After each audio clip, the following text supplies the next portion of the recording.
most people, not most people, but not everybody has that. And when I was in, I was 11th grade. One of my best friends, he had the opposite of what I had, and he was going through a super tough time.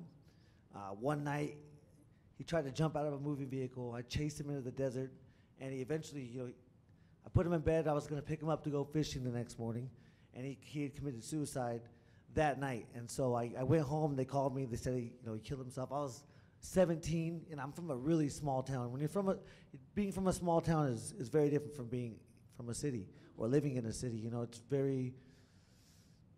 It's just a whole different way of living. So that really affected our community, and that was me being in the desert with him, trying to get him home. It was just me and him, and I specifically remember him saying, "You have parents, go home." So like that right there just broke me. Like I never understood how lucky I was, or yeah.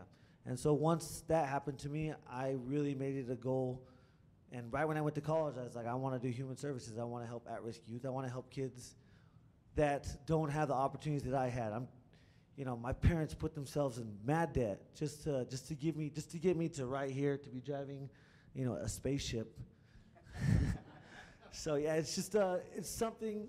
It was ultimately like a super traumatic experience in my life, and it also put me into the mindset of one day at a time, because life is so fragile, and I think that we become complacent with that, but I think it's something that we should never forget.